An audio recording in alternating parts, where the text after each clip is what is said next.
주께서 오늘 우리에게 주시는 말씀은 사사기 11장 1절부터 11절까지의 말씀입니다. 사사기 11장 1절부터 11절까지의 말씀, 구약성경 380페이지에 있습니다.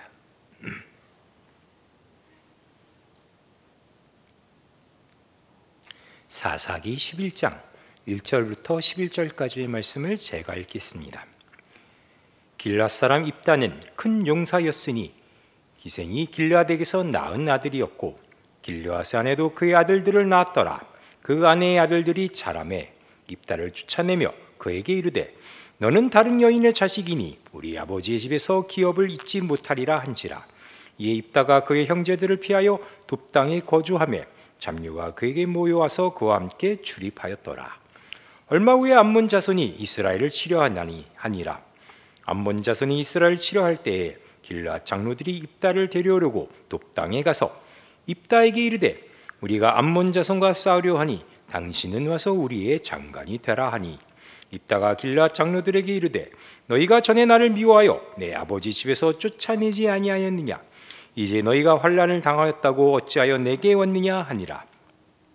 그러므로 길앗 장로들이 입다에게 이르되 이제 우리가 당신을 찾아온 것은 우리와 함께 가서 암몬 자손과 싸우게 하려 함이니 그리하면 당신이 우리 길앗 모든 주민의 머리가 되리라 하매 입다가 길앗 장로들에게 이르되 너희가 나를 데리고 고향으로 돌아가서 암몬 자손과 싸우게 할 때에 만일 여호와께서 그들을 내게 넘겨주시면 내가 과연 너희의 머리가 되겠느냐 하니 길앗 장로들이 입다에게 이르되 여호와는 우리 사이의 증인이시니 당신의 말대로 우리가 그렇게 행하리이다 하니라. 이에 입다가 길앗 장로들과 함께 가니 백성이 그를 자기들의 머리와 장관을 삼은지라. 입다가 미스바에서 자기의 말을 다 여호와 앞에서 아뢰니라. 이제 사사기 11장 말씀은 이제 입다라는 사람의 등장과 그가 어떻게 이스라엘의 지도자가 되었는가, 그가 어떻게 이스라엘의 사사가 되었는가라는 내용을 보여주고 있습니다. 이 앞선 배경을 좀 살펴보면 우리가 3주 전이죠. 이스라엘이 또한 하나님을 떠나서 블레셋과 암몬 자손이 그들을 침략하였고 이제 앞절 10장에 보면 이스라엘의 곤고가 심했다 이렇게 이야기를 하고 또 이제 이 18년 동안 그들이 이제 괴롭힘을 당했습니다. 그 어려움을 당하면서 하나님께 부르짖었고 하나님의 용서를 구하죠. 그런데 여지까지 하나님께서 이스라엘이 돌이켜 하나님을 찾으면 하나님이 이스라엘에게 구원자를 보내서 사사를 세우셔서 이스라엘을 구원하셨었습니다. 이게 원래 계속해서 사사기에 흐르는 패턴이었는데 이번만큼은 하나님께서 뭐라 그러시냐면 내가 다시는 너희를 구원하지 않겠다라고 말씀하십니다. 그러니까 뭔가 이 심경의 변화가 생기신 것인지 아니면 이스라엘이 더 큰 죄악을 저지르고 이때 잠깐 또 이들의 마음이 진심이 아니었는지는 뭐 성경에 나오진 않지만 어쨌든 하나님께서 이제 너희를 다시는 구원하지 않겠다라고 말씀하십니다. 이 얘기를 들은 이스라엘이 충격을 받은 것 같습니다. 이제 그들이 진심으로 그들의 삶에서 이방 신들을 제하고 하나님을 섬겼다라고 성경이 기록하고 있죠. 그렇게 하나님을 섬겼더니 하나님께서 근심하였더라라는 말이 나오죠. 하나님을 근심케 하는 일들이 무엇인가 이렇게 보면 죄를 짓고 물론 이제 하나님을 대적해서 하나님이 근심하실 수도 있지만 하나님께서 이스라엘을 심판하려 하셨는데 그리고 다시는 그들을 구원하지 않겠다고 하셨는데 이스라엘이 진정으로 이방신들을 제하고 하나님을 섬기니 하나님이 근심하기 시작하십니다. 그리고 나서는 이제 쭉 사사기의 내용을 보면 이스라엘을 구원하시죠. 그러니까 하나님 되심에 따라 죄인인 이스라엘을 심판하시고 벌하셔야 하는데 그리고 그렇게 하시겠다 말씀하셨는데 이스라엘이 진정으로 회개하고 돌아오니 하나님께서 그 뜻을 돌이켜 근심하심으로 이스라엘을 구원하시겠다 하신 거죠. 이 내용이 나온 후에 이때 이제 10장 17절에 보면 이스라엘의 곤고로 말미암아 마음에 근심하시니라 라는 16절의 말씀 다음으로 그때의 암몬 자손이 모여서 길르앗의 진을 쳤으므로 이스라엘 자손도 모여서 미스바의 진을 치고 라고 하면서 이제 이 암몬 자손과의 전쟁이 일어나게 됩니다. 이때 이제 입다라는 사람이 등장하는 거죠. 그러니까 우리가 예상해 보건대 하나님께서 근심하심으로 하나님께서 원래는 이스라엘을 심판하시겠다 말씀하셨다가 근심하시니 무언가 심정에 변화가 생기셨고 그때 마침 이스라엘과 암몬 자손의 전쟁이 이제 일어나죠. 그럼 우리가 그 다음에 등장하는 입다라는 사람을 보며 그 이름을 보며 이 사람은 분명히 하나님이 세우신 사사이겠구나라고 자연스럽게 생각하게 되죠. 그래서 12장 7절에 또 보면 입다가 이스라엘의 사사가 된 지 6년이라 길르앗 사람 입다가 죽음에 길르앗에 있는 그의 성읍에 장사되었더라 라고 하면서 입다가 역시나 사사였다라는 것을 성경이 기록하고 있죠. 그런데 이 입다의 등장이 흔히 우리가 이야기하는 사사, 하나님께서 이스라엘을 구원하시기 위해 보내신 구원자인데 그 내용이 그 입다를 소개하는 내용이 이제 심상치가 않다라는 겁니다. 우리는 보통 사사, 이스라엘의 구원자라고 하면 어떤 사람을 기대하게 됩니까?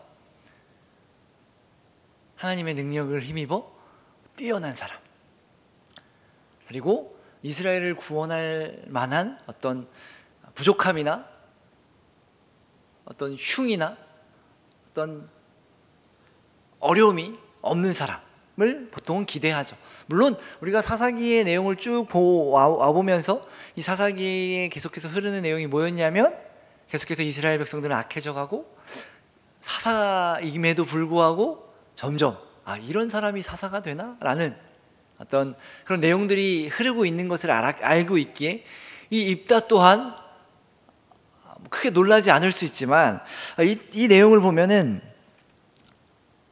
너무하다라는 생각이 들기도 하죠. 이 보면 길르앗 사람 입다는 큰 용사였으니 라고 하면서 소개를 합니다. 이 사람은 용사였대요. 큰 용사라고 하면 전쟁에 유능한 사람이었다, 이제 이렇게 볼 수 있죠.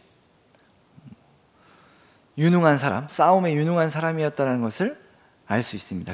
그런데 칭찬을 하면서 시작하는 것 같지만 뒤에 보면 기생이 길르앗에게서 낳은 아들이었다라고 이야기를 합니다.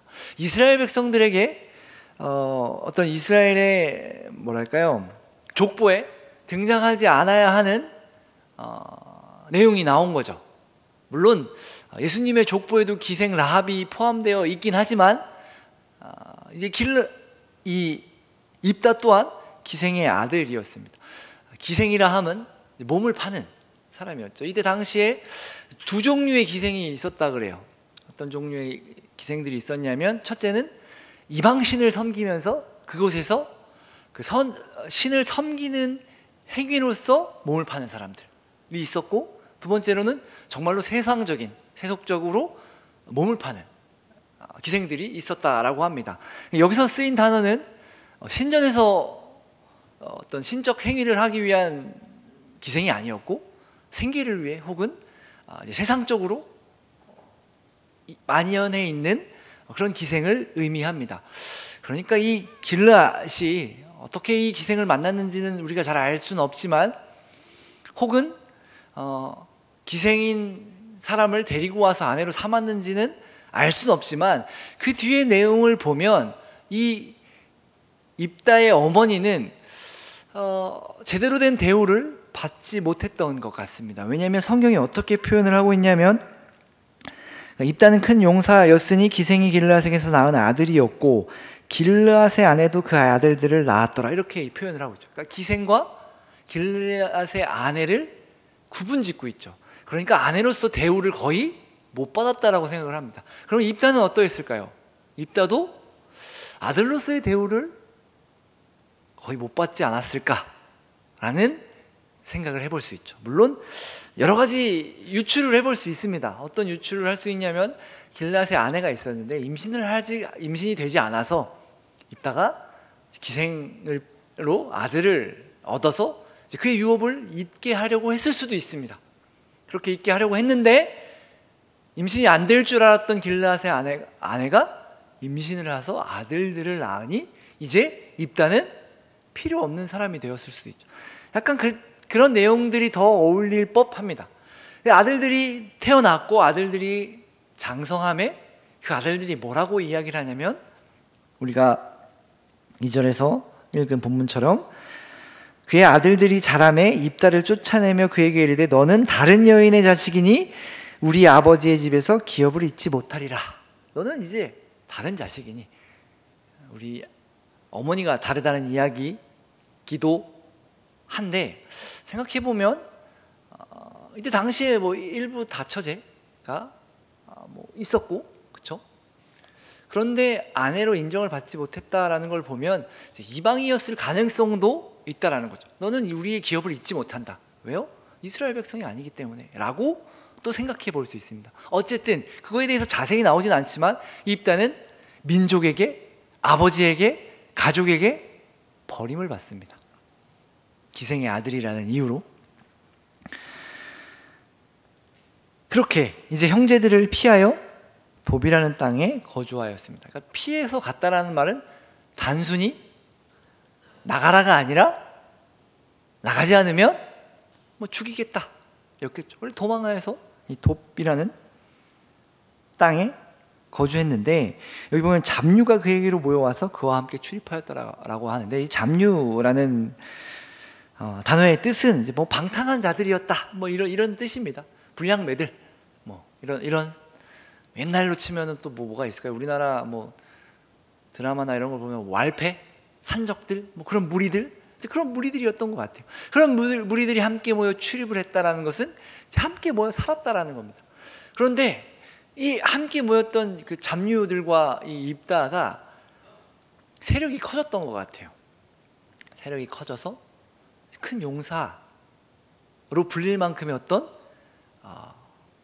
싸움에 유능했고, 그가 한번 누군가 싸우면 뭐 지지 않은 그런 역사가 있었던 것 같아요. 이제 그 와중에 이게 이제 입다에 대한 소개인데 정리를 해보면 이 기생의 아들로 태어나서 형제들에게 그리고 가족에게 그리고 민족에게 버림을 받았고 이 산적의 두목이 되어 유명하게 되었던 입다죠. 우리 산적이라고 표현하지만 이스라엘 백성들을 괴롭히거나 그랬던 것 같지는 않아요. 왜냐하면 이스라엘의 장로들이 이제 위기에 처했을 때 이 입다를 찾아간 것을 보면 뭐 지금 다 예상을 해보는 겁니다. 성경에 나오지는 않기 때문에 이스라엘의 장로들이 찾아갈 정도였으면 이스라엘에게는 호의적이었을 것 같아요. 그죠? 그렇다면 아마도 이방 민족들을 괴롭히면서 그 세력을 넓혀갖고 그렇게 유명해졌던 것 같아요. 그러니까 이스라엘의 장로들이 찾아가 도와달라고 했겠죠. 만약에 이스라엘에게도 적대적이었고 이스라엘을 괴롭히는 자의 우두머리였다면 입다가 이스라엘이 찾아갈 리는 없었겠죠. 어쨌든 뭐 그러면 이제 뭐 산적이 아니라 의적이라고 또 표현할 수도 있겠죠. 이스라엘의 입장에서는 어쨌든 그렇게 입다를 소개하고 있습니다. 물론 우리가 이제 계속해서 아까 말한 것처럼 사사기에 등장하는 사사의 어떤 이력들이 점점 안 좋아지는 것을 알 수 있기 때문에 역시나 입다도 문제가 있었구나라고 생각을 하지만 하나님은 왜 이런 사람을 사사로 세우셨을까를 생각해 봐야겠죠. 사람이 없어서. 맞는 말이죠. 그동안 계속해서 사사기의 내용들을 보면 사람이 없어서 세우셨지만 왜 세우셨을까? 그리고 이제 11장에 와서 보면 하나님이 입다를 사사로 세우셨다. 뭐 이런 내용들이 등장하지 않고 있는다라는 거죠. 원래 보통의 경우 하나님께서 이스라엘을 위하여 한 구원자를 세우셨으니 라는 말이 앞서는 등장을 합니다. 앞서는 말에 이제 등장을 하죠.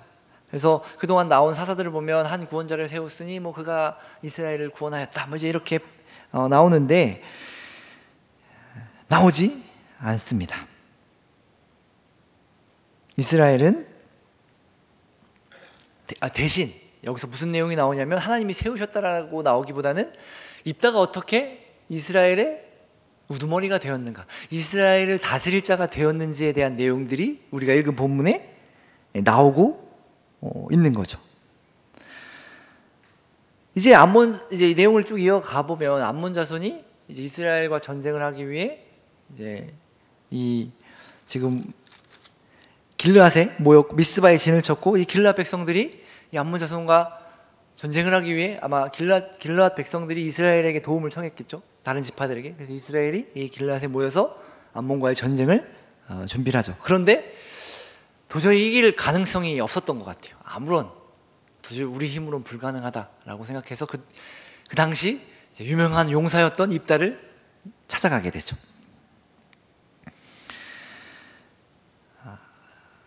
입다를 찾아가서 뭐라고 이야기를 하냐면, 우리가 암몬 자손과 싸우려 하니 당신은 와서 우리의 장관이 되라라고 처음에는 이야기합니다.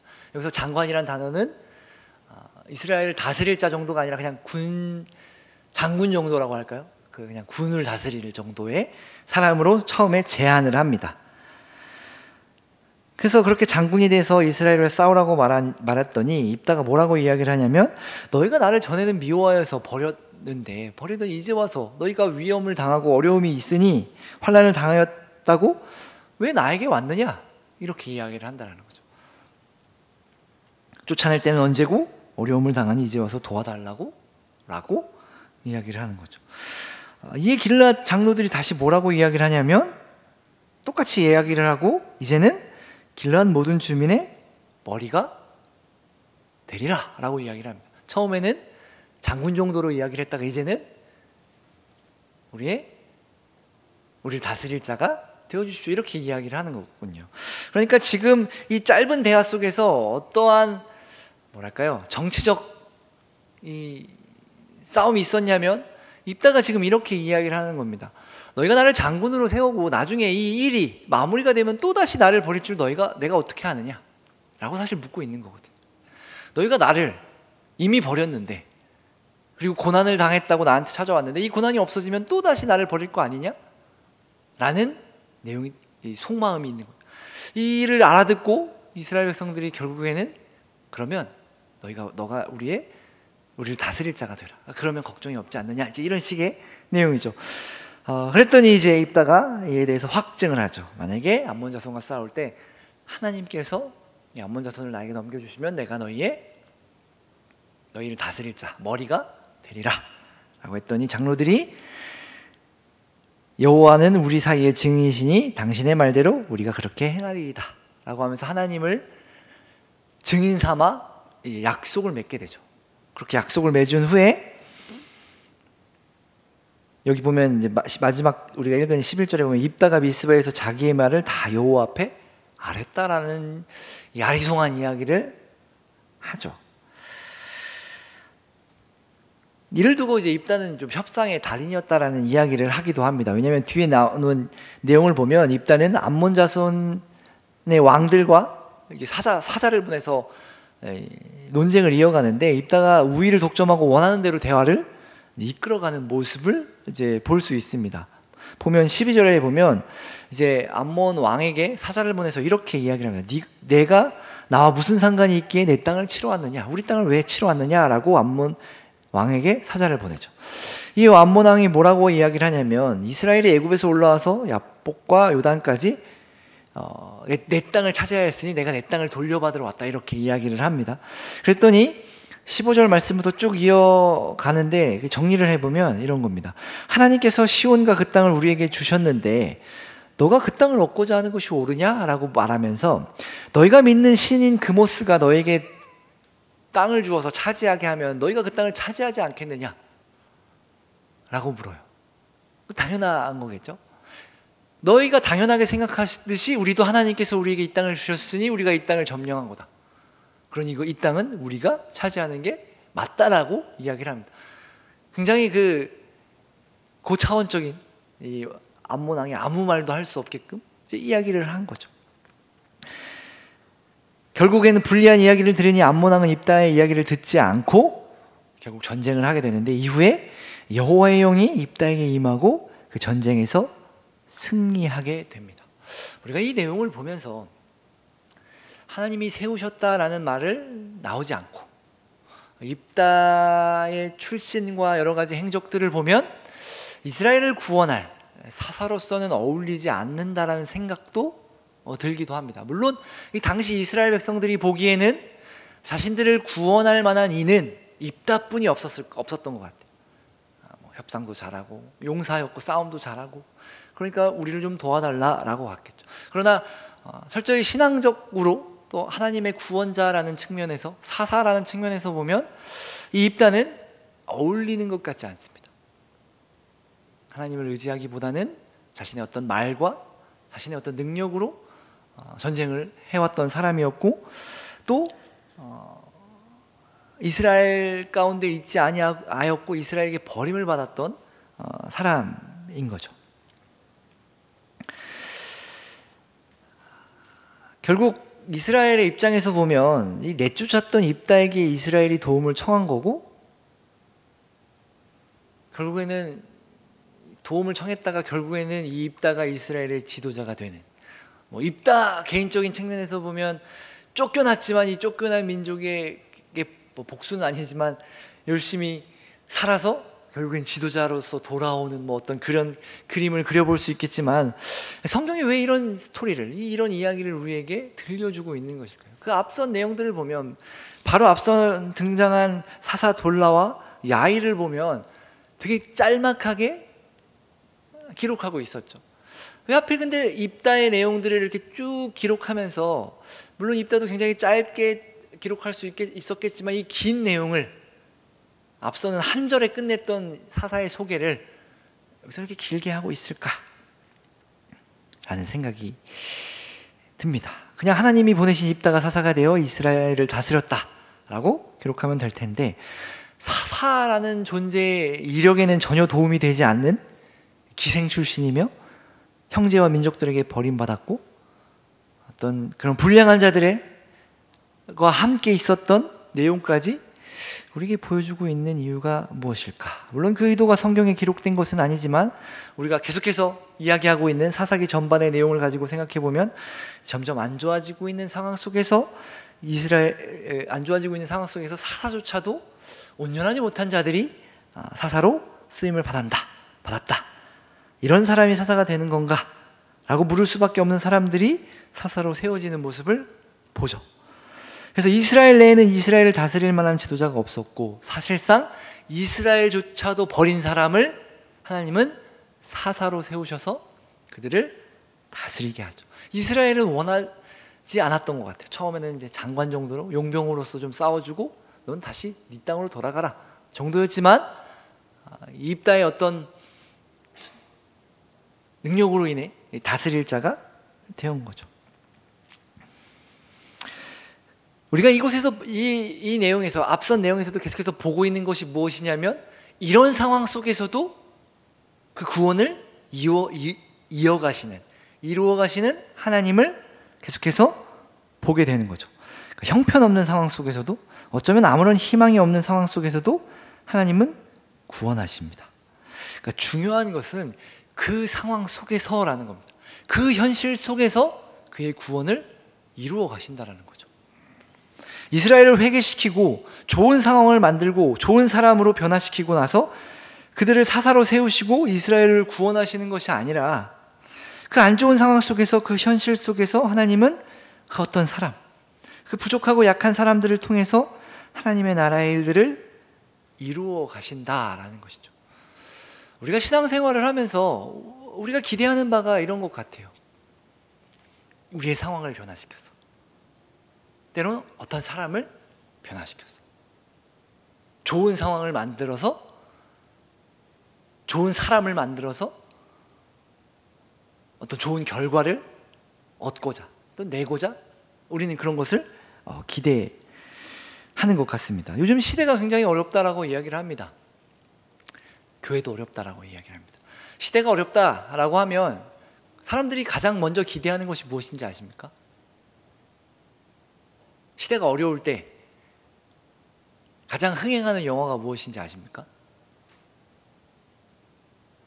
슈퍼히어로 영화입니다. 세상이 어려울 때 유행하는 영화는 히어로, 그러니까 영웅이 등장하는 어떤 영화들입니다. 그러니까 우리에게 어떤 기대가 있는 거냐면 이 비극적인 현실 속에서, 아무런 희망도 없고 소망도 없는 현실 속에서 우리는 영웅을 바란다라는 겁니다.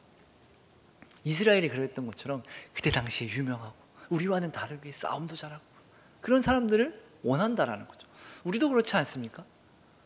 세상이 어려우면 그 어떤 영웅적인 어떤 사람이 나타나서 세상을 변화시키기를 바란다는 거죠. 교회는 어떻습니까? 교회도 그렇죠. 교회가 어려우면 어떤 뛰어난 누군가 나타나서, 신앙이 좋은 목사님이나 어떤 사람들이 나타나서 교회를 개혁했으면 좋겠다는 생각이 들죠. 이 모든 상황을 정리해줄 누구보다 뛰어나고 누구보다 능력 있고 누구보다 더 잘난 사람이 나타나기를 기대합니다. 또 한편으로는 그런 사람이 나는 아닐 거야 라고 생각을 하죠. 무언가 하나님의 일을 하려면, 이 어려운 세상 속에서 무언가 좋은 세상이 되려면 누군가 나타나야 되는데 나는 아니야 라고 하면서 우리는 숨고자 하는 것 같습니다. 옛날에는 영웅이 되고자 했는데 요즘 시대는 영웅의 그늘에 숨는 게 최고가 된 것 같습니다. 옛날에는 누구나도 더 유명한 사람이 되고 더 뛰어난 사람이 돼서 어떤 세상에 나가 어떤 일을, 어떤 역사의 한 획을 긋고자 하는 사람들이 많았다면, 요즘 시대는 그런 사람보다는 그런 사람이 만든 세상에서 혜택을 누리며, 죄송합니다, 꿀을 빨며 살아가기를 원하는 사람들이 대부분이라는 거죠. 세상이 왜 이렇게 변했을까 생각이 들죠. 그래도 옛날에는, 자꾸 옛날 얘기를 하면 죄송합니다만, 그래도 뭔가 돼야지, 뭔가 해야지 라는 사람이 많았다면, 요즘에는 뭘 해? 아무것도 안 하고 꿀을 빠는 게 최고지 라는 생각을 많이들 하는 것 같습니다. 신앙생활도 그러한 것 같습니다. 교회 생활도 그렇게 하는 게 제일 좋게 비춰지지는 않는지 좀 여러 가지 생각이 들더라고요. 그러나 하나님께서 부르신 자들을 보면, 그리고 그렇게 만드시는 자들을 보면 그렇게 뛰어나지 않습니다. 이 어지러운 세상 속에서 어떤 빛과 같은 어떤 영웅이 나타나는 것이 아니라 기생의 아들로 태어나 형제들에게 내쫓기고 불량배들과 어울렸던 입다를 하나님이 세우시죠. 아까 언급했던 것처럼 그 세대 속에서, 이 상황 속에서 일하십니다. 어떤 입다가 개가천선을 해서 정말로 영웅이 돼갖고 입다를 사사로 세우시는 게 아니라 그 현실, 그 상황, 입다가 불량배들과 함께 있는 상황 속에서 그 입다를 부르심으로 그 입다를 사사로 세우시죠. 우리 모두에게도 마찬가지인 겁니다. 이 현실 속에서, 이 상황 속에서 하나님께서 우리를 부르고 계십니다. 나는 아닐 거야가 아니라 우리 모두가 포함되어 있는 겁니다. 우리는 자꾸 어떤 상황을 고쳐달라고, 혹은 나에게 어떤 능력을 달라고, 혹은 내가 좀 더 괜찮은 사람이 되면, 내가 조금 더 나은 사람이 되면 무언가 하겠습니다라는 말만 하는 것이죠.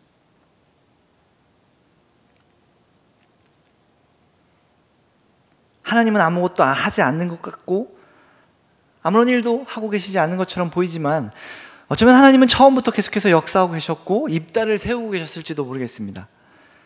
왜냐하면 이 모든 일을 입다가 하나님 앞에 아뢰었다라고 기록하고 있는 걸 보면, 이 입다는 비록 불량배들과 어울리고 있었고, 비록 이스라엘 백성들에게 쫓겨나서 이방 땅에 머물고 있었지만 하나님을 알았던 것 같죠.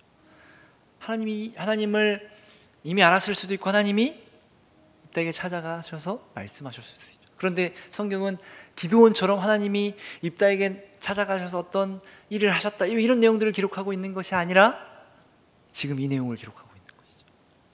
하나님은 보이지 않는 곳에서 지금 이 상황과 현실 속에서 일하고 계시다라는 거죠. 어떤 유능한 사람을 준비시키셔서 갔다기보다는 그냥 그 현실 속에서. 그러니까 우리가 신앙생활을 돌아보며 그리고 우리의 신앙을 앞으로 어떻게 살아갈까 고민할 때 자꾸 우리는 뭔가 상황이 변하고 내가 좋은 사람이 되고 그때 무언가 이룰 거야. 그때 하나님이 뭔가 나타나실 거야 라고 생각을 하지만 그게 아니라 지금 이 현실 속에서 우리에게는 아무런 소망도 없고 아무런 희망도 없는 것 같은 현실 속에서 하나님은 그의 구원자를 부르고 계신다는 거죠. 그 특별하고 뛰어난 누군가가 아니라 버림받고 아무것도 아닌 자들을 통해서 이스라엘을 구원하신다는 거죠. 하나님께서 지금 우리에게도 같은 요구와 책임을 말씀하고 계실지도 모르겠습니다. 지금 이 현실 속에 필요한 것은 어떤 영웅이나 위인 아니면 좋은 상황이 아니라 우리에게 필요한 것은 하나님이시죠. 그 하나님이 이 현실 속에서 그의 뜻을 이루어 가십니다. 물론 우리가 기적을 바라고 이 모든 상황을 변화시켜 주시고자를 바라지만 그 변화되는 상황 속에 우리가 있다는 사실을 기억해야 합니다. 그 변화되는 사실 속에 뒤에 숨어서 누군가가 그 상황을 변화시킬 때 뒤에 숨어서 좋은 것만 누리려고 하는 것이 아니라 그 변화시키는 상황 속에 내가 포함되어 있다는 겁니다. 우리도 변해야죠. 우리도 함께 해야죠. 우리도 나아가야죠. 그 하나님이 지금 우리 가운데서 그의 뜻을 이루어 가십니다. 그러니 우리가 해야 할 것은 하나님만 더 기대하고 하나님만 더 바라봐야 하는 것입니다. 우리를 부르시며 우리와 함께 하시는 하나님을 기대해야 합니다. 그 어떤 누군가가 아니라 주 앞에 부름받은 나, 때론 초라하고 때론 아무런 능력도 없는 것 같아 숨고 싶은 나에게 말씀하고 계실지 모르겠습니다. 입다도 사용하셨습니다. 하나님이 우리를 부르셨고 우리를 그의 자녀 삼아 주셨습니다. 지금 여러분들이 살아가고 있는 현실 속에 여러분들을 부르시고 세우신 것입니다. 다르겠죠. 하나님께서 우리에게 각각해 주신 하나님의 그 뜻과 계획은 너무나 다르겠지만 우리가 하나님을 의지하며 하나님을 바라보며 한 걸음 한 걸음 살아갈 때 다만 뒤에 숨어서 뒤에 쳐져서 그 어떤 변화와 어떤 상황이 좋아지면 그 모든 것을 누리려고 하는 것이 아니라 조금 더 적극적으로 조금 더 앞서 나아가서 하나님을 위해 하나님이 주신 그 은혜와 힘과 마음을 가지고 하나님의 그 뜻을 이루시는 그리고 그렇게 세워져 나가시는 우리 모두가 되기를 바랍니다. 우리의 것을 사용하시며 주께서 우리와 함께 하시며 주께서 이루어 가실 것이라고 우리에게 말씀하십니다. 우리의 소망은 오직 하나님이십니다. 같이 기도하겠습니다. 사랑의 하나님, 주님은 우리의 소망이십니다. 우리의 유일한 소망이십니다. 하나님은 우리가 보기에 아무것도 아닌 자들을 들어 사용하시며 또한 그 현실 속에서 우리를 부르고 계시다라는 사실을 기억하며 우리가 정말 주의 뜻을 기억하며 주의 힘을 힘입어 주의 자녀로서 조금 더 적극적이고 조금 더 나은 신앙생활을 하게 하시고 주께서 이끄시는 대로 따라가며 주님을 소망하며 그렇게 한 걸음 한 걸음 나아가는 주의 자녀가 되게 하옵소서. 예수님 이름으로 기도합니다. 아멘.